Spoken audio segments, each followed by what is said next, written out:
India hybrid. Can we please give him a huge round of applause? Come on, everybody. Put your hands together for him. A very warm welcome to you, sir. Good afternoon, everyone. First of all, I would like to thank Adgully for this opportunity and the CMO Charcha Kolkata chapter to begin. To start with, we are hybrid. We've been hearing about hybrid. We are the gold sponsors. So just a small introduction about what hybrid is all about. So hybrid, we are a full stack programmatic company, and we have a lot of products with us. When we talk about, we've got our own DSP, the demand side platform. In image advertising, we have our own product, which is Vox, and we also do mobile app developer campaigns as well through Hype. We have 11 offices all over the world. In India, we are present in Delhi, Mumbai, Kolkata, and Bangalore as well. We are expanding ourselves and moving on to Hyderabad and other regions as well very soon. So coming on to our topic, wherein we talk about the power of image and contextual advertising.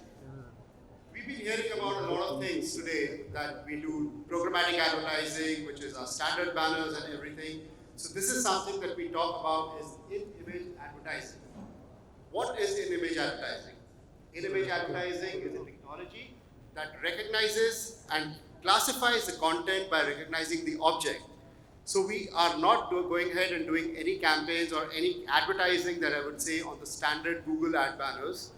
What we do is that we have our codes implemented within the publisher's sites, and we go ahead and do the advertising on the image of the editorial article. And our product, which we call it as Vox, goes ahead and recognizes, it analyzes the information received, and it natively places the content inside the UGC content. What is computer vision?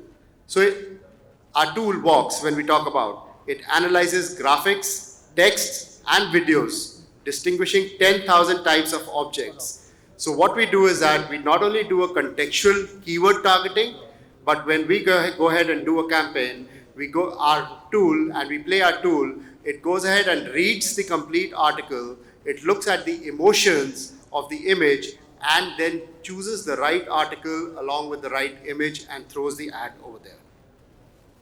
These are some individual ads, if you see. Like on Volvo we've been doing, this is an editorial image and we've done our campaign on that. Okay, coming on to Semantica. So we've spoken about in-image advertising. Now contextual advertising as well is playing a very important role today. So we've mixed our in-image with our contextual. As I mentioned earlier, with the keyword targeting, we have our tool which is Semantica 360 that we call, and it is the most advanced form of contextual targeting today. It analyzes, utilizes machine learning to understand the meaning of each page containing suitable content. So we work in a very brand safe environment. What our tool would do, as I mentioned earlier, would read the article and read the image, the emotions. Say for example, it is a baby product that we are advertising. So our campaign, the ad will go onto the content which is there about the baby. Along with that, it will ensure that the image and the emotions of the image are relevant to the right campaign, and we go ahead and do those vertical advertising for you. These are some ad formats that we have. A stripe plus video, scroller, inline. We actually flip the editorial image as well and we throw the ad. Some mobile formats. As we know that today mobile is a very important platform for everyone, and 80% of the audience lies on the mobile and 20% lies on the desktop. Brand safety, I've already spoken about. We ensure that we work in the brand safe environment and all the negative keywords are taken out, and then we go ahead and do the advertising. These are some case studies that we've done. We've done it for Cetaphil, wherein the objective was awareness and engagement among target audience, which is between 18 to 42 female, for two products, Cetaphil and Cetaphil Baby. So we used our mechanics, our AI tool worked, and then we got the results, the computer attention, stayed at the creative more than half a minute, which proves high engagement and viewability in the campaign. We've done it for Rexona Men. This was done in Indonesia, and there was a brand awareness and reach maximization. We wanted to boost engagement. Gyprock is another case study with Saint Gobain that we've done. So our objective, it was to reach out to the audience related to interior design, home decor, and home furnishing. So we pulled out and we saw that we gathered an audience from the thematic platforms that we had. And the use of whitelist and contextual targeting helped us to find interested users. We had a bounce rate of 30% with an average time spent of 1 minute 10 seconds. So now talking about, to have a further discussion on our topic, which is the power of in-image and contextual advertising, I would like to invite our panelists, which is Dwipan Chakravarti, Senior Digital Director, Mindshare; Mrinal Lunia, Founder and CEO, Digital; Ricky Chakravarti, Senior Manager, Digital Marketing, Rupa; Samrat Mukherjee, Vice President, Madison Digital.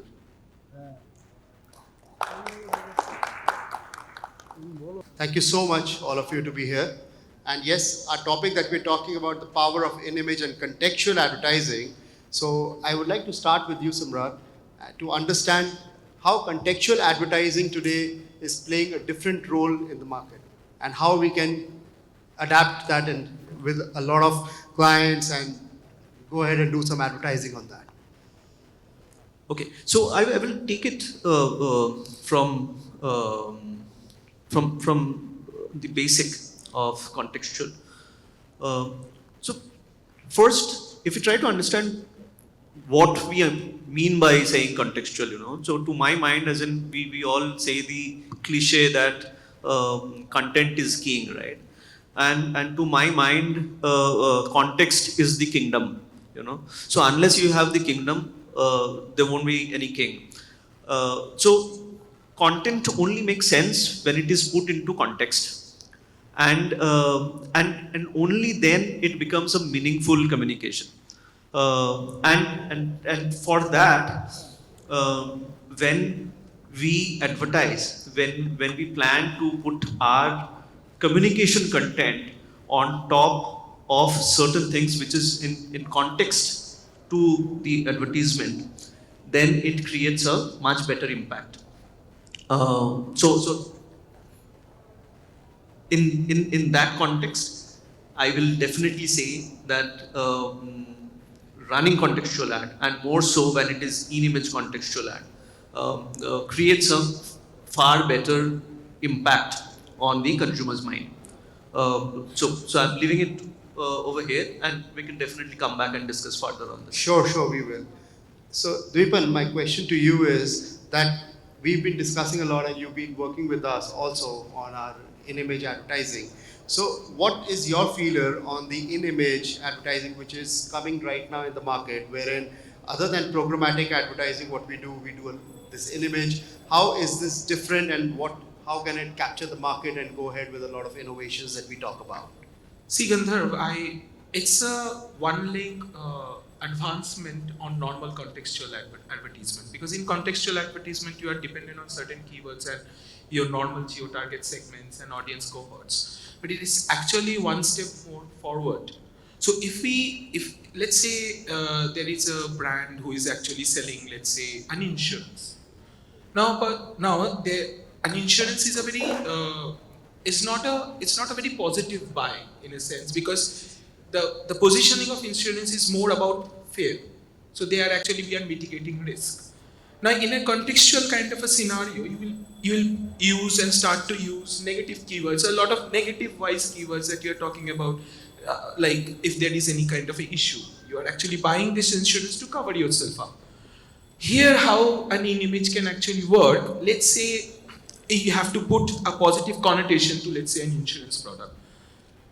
And this is also a challenge that comes to us from most of our brands. I don't want to take their name, but there are certain products which actually tries to actually shift the needle of perception towards more positivity by also taking care of the mid funnel and the lower funnel. There actually an image will come into play, because we can actually not only place the contextual keywords, but also put a filter that whether this article, which generally happens, it also carries an image with it. Because the whole system actually reads through the image and figure out what the image is all about, we can actually add this layer whether the whole overall feel of the article is positive enough, or a positive enough environment for the brand to be associated with. So it actually ticks both of the KPIs, a positive environment, a positive spin to the whole element. By also taking care of the mid funnel and the lower funnel, we can actually drive more conversions or maybe more retargeting, maybe add towards the whole cookie collection, or cookie is actually slowly fading out, but 1P data collection also. So all of this get ticks, but in a very positive connotation if it answers you. So, Mrinal, my question to you is that the discussion that we were having outside, and we were discussing about our product a long time back. So, as you've been pitching it to a few of your clients, what is the feeler that you see has been coming in the market about hybrid, about Vox as an in-image? And yes, as we know that Vox is a cookieless product. So, how can it help the market and your clients?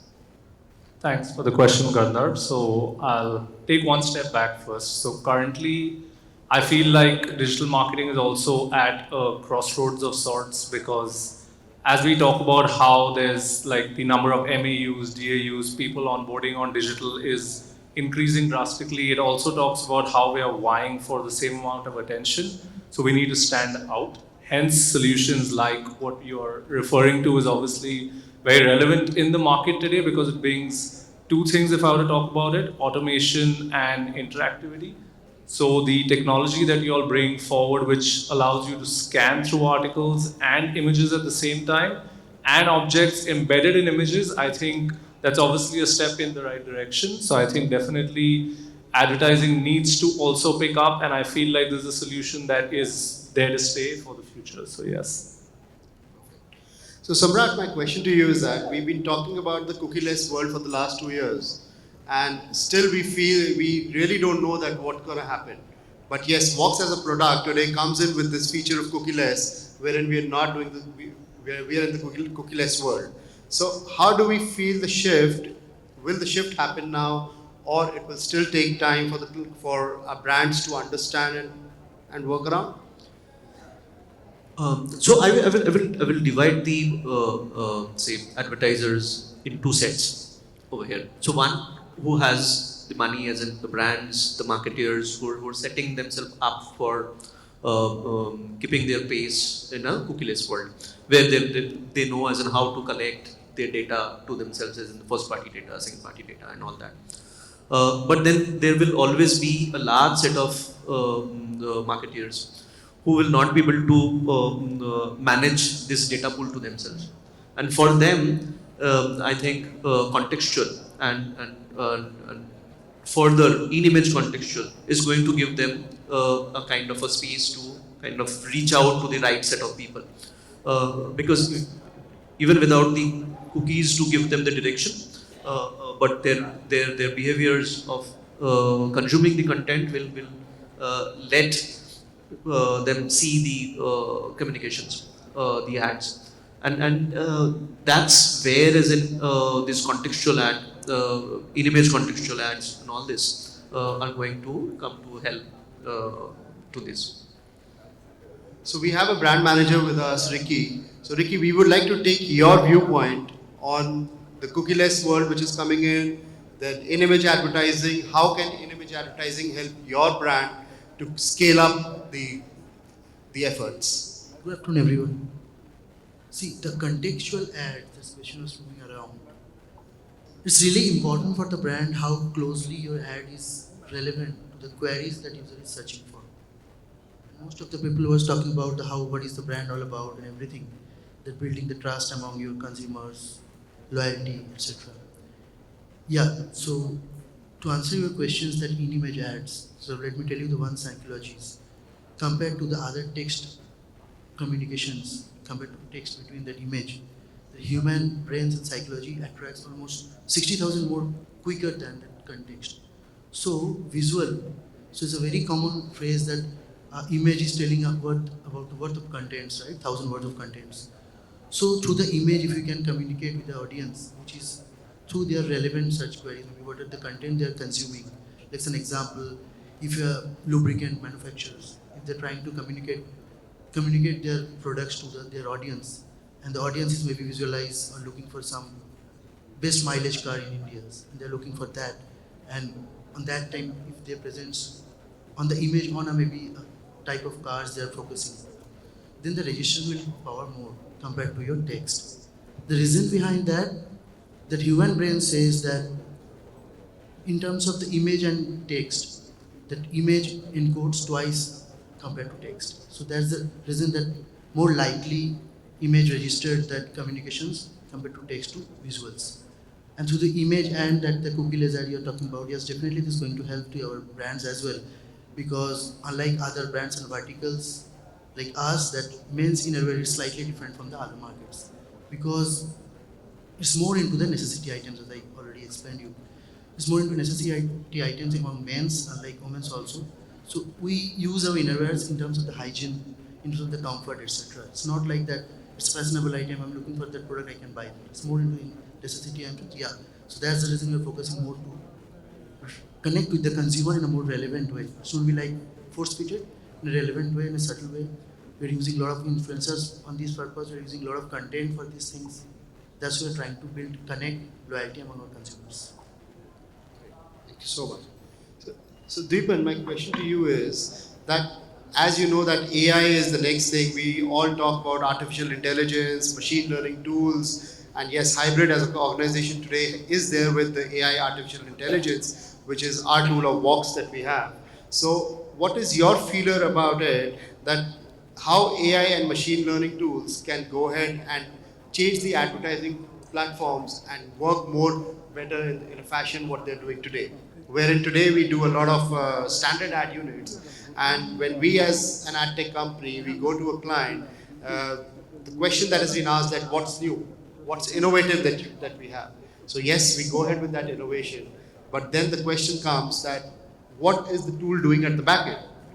So there's a lot of technology, tech that goes into place to explain. So you being the face of the client, from our side, you go to a client and describe.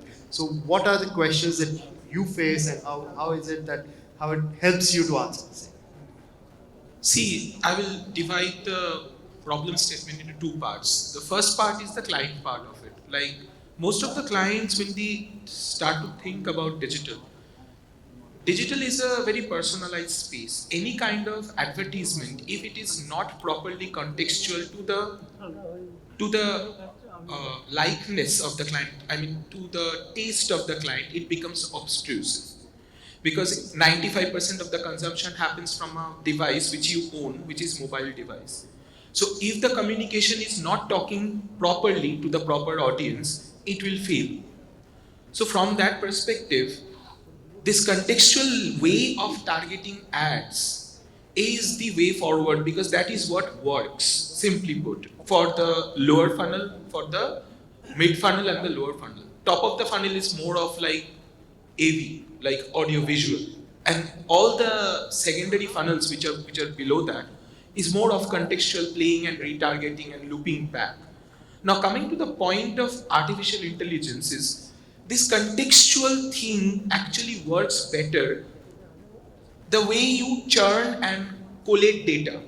If you have better understanding of your audience, if you know what the audience wants and when the audience is actually consuming the information and how are they consuming, your ads will work much better. And how are we actually judging that? The way of CTRs, the click-through rates, the viewability, the viewable impression, because not all impressions are viewable, simply put. So these metrics actually shows us whether the ad is actually working or not. And as in artificial intelligence gets involved, the data churning process, the multiple signals. So let's say we have billions of data structures of data points, which is like thrown across digital universe. Now it is required for a loop or a feedback engine to actually continuously churn this and make this information usable. Because for a human mind, you cannot sit with an Excel table with let's say 65,000 columns and do a pivot and figure out which are those time periods and which are those audiences that you actually have to hit with a specific ad. And now let's come back that there can be multiple ad sets. Image 1 may work for let's say 25 to 34 with an interest in watch. And image 2 might work with 18 to 34 with an interest to watch. How will you know that if you are not implicating or implementing an artificial intelligence system? Because for a human being, it's not possible as simply food. It's calculation, it's a repetitive calculation, it's a repetitive data structure analysis, but you need a machine to actually keep on doing that. There artificial intelligence actually comes into picture. That is how I explain it to the client.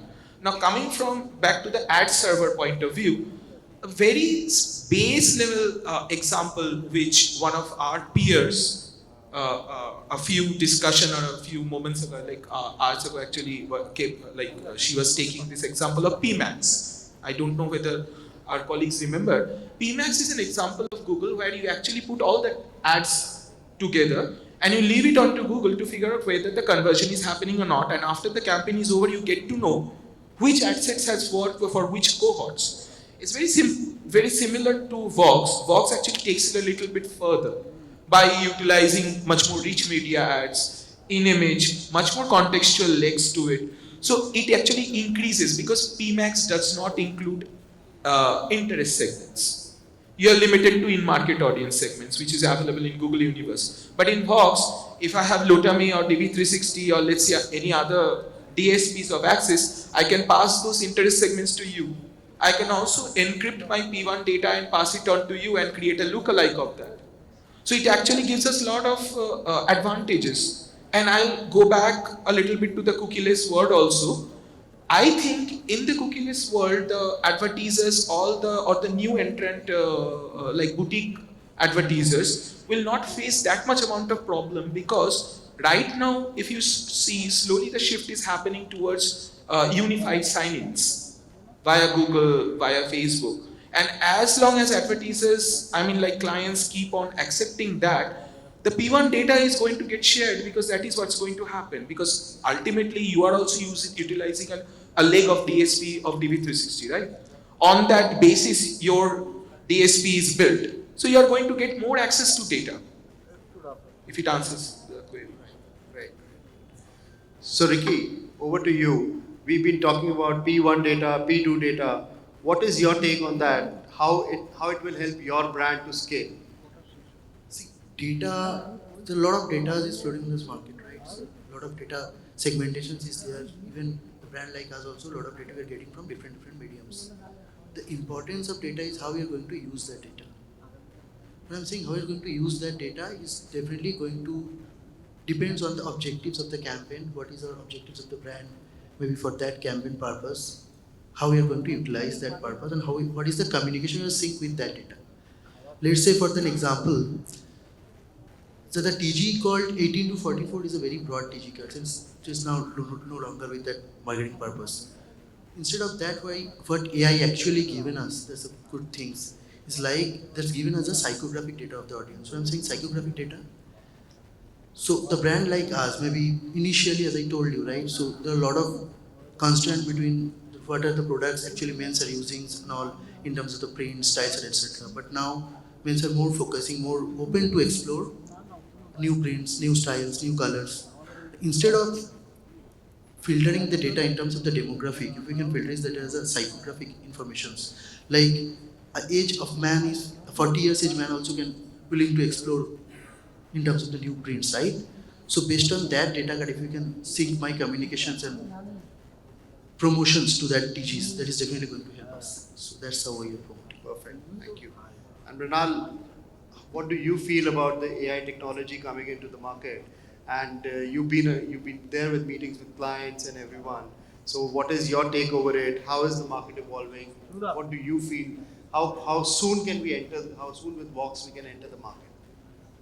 Thanks for that. So I'll just add to a few things that my panelists already mentioned. So today actually is a fairly momentous day. Like in every ecosystem / industry, there's like turning points that happen. So today obviously is that day when we officially have to switch over from Google Analytics onto GA4.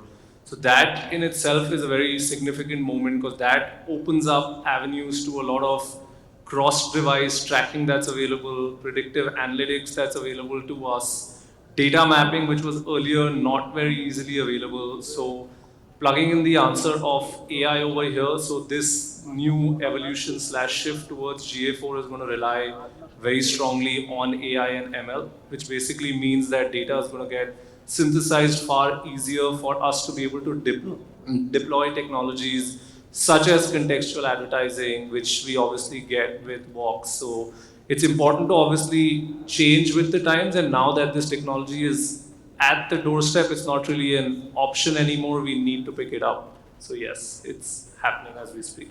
Thank you so much.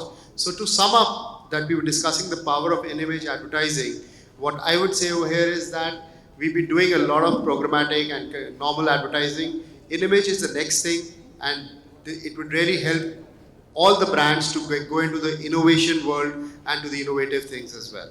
So there are a lot of innovative ad units that we've introduced and we've come up in the market, which are helping brands across India, across the globe. And yes, we would like to sum up and say that let's get together on the in-image advertising and work together. Thank you.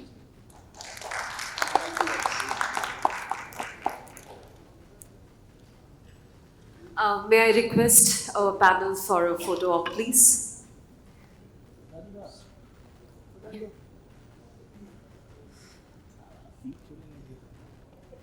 Let's give them a huge round of applause. Thank you so much for joining us this evening and sharing your valuable insights with us.